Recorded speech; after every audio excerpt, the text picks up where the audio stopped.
This is 7 National News, and in our top story.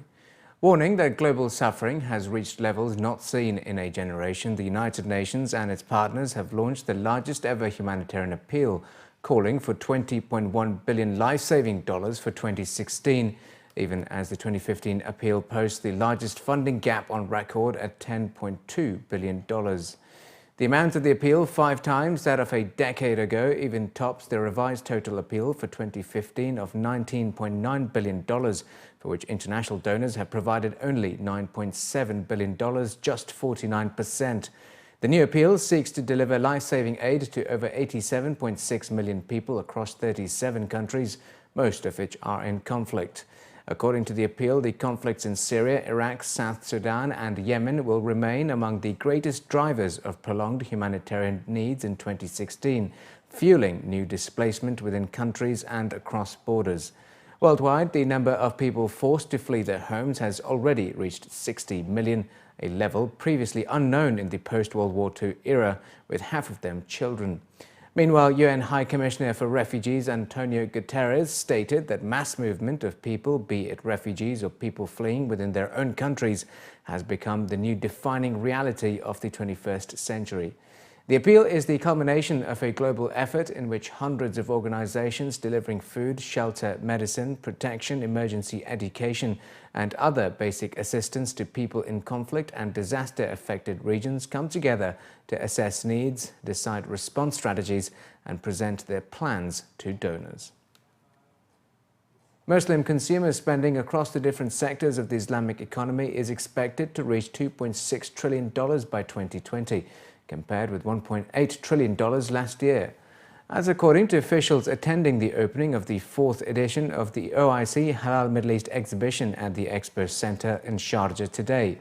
His Excellency Sheikh Khalid bin Abdullah bin Sultan Al Qasimi, chairman of Sharjah Seaports and Customs, officially launched the event accompanied by Saif Mohammed Al Midfa, the CEO of Expo Center Sharjah, and other officials.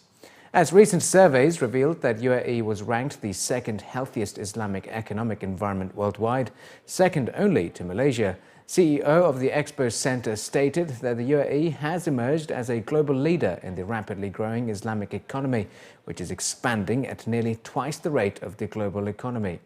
He added that as the region is currently facing many challenges, the UAE, with its stable economic and political environment, is well placed to cater to the market as a Muslim country where halal food and prayer facilities are widely available. The UAE is a platform now for business in the region.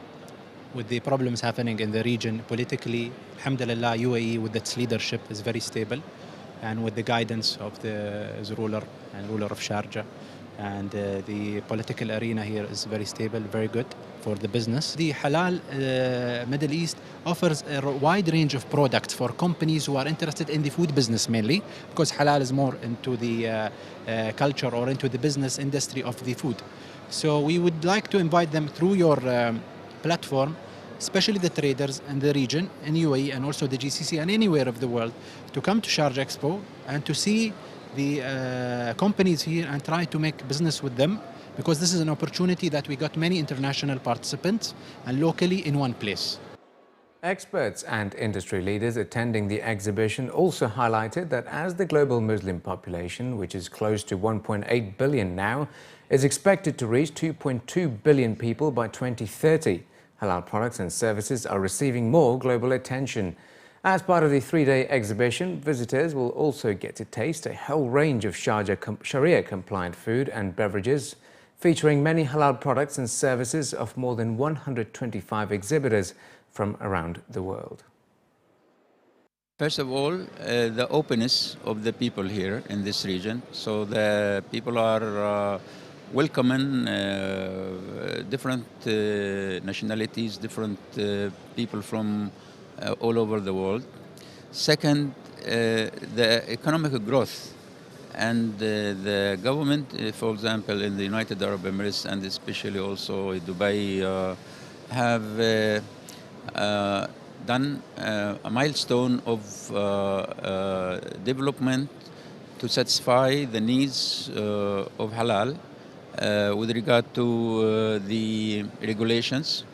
with regard to infrastructure and also with regard to the control of on halal issues.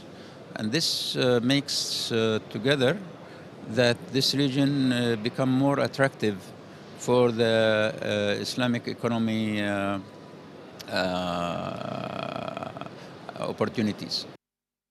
Shanab, the Male Cancers Initiative of the Friends of Cancer Patients, has launched an awareness campaign that runs through to December 15, with a range of activities in Abu Dhabi, Dubai and Sharjah. According to local reports, the campaign highlights the importance of early detection of prostate and testicular cancers and coincides with Men's Health Awareness Month observed in November every year. Experts from the FOCP were quoted in the report as saying that prostate and testicular cancers are the most common cancers in men. Latest statistics show that more than 48,500 men are diagnosed annually with testicular cancer and 8,900 die of the illness. Shanab, which means mustache in Arabic, is part of the Kashaf program set up by the Society to raise awareness about the importance of early detection of highly curable cancers. Experts also added that it is very important to break the barriers of fear and shame that hinder many in dealing with these diseases. Dubai Courts unveiled its latest smart service, Intikal, that will provide notary public services to customers at home instead of having to go to a notary public centre in the city. According to local reports, Dubai Courts is keen to raise the happiness index of customers by simplifying and accelerating litigation services.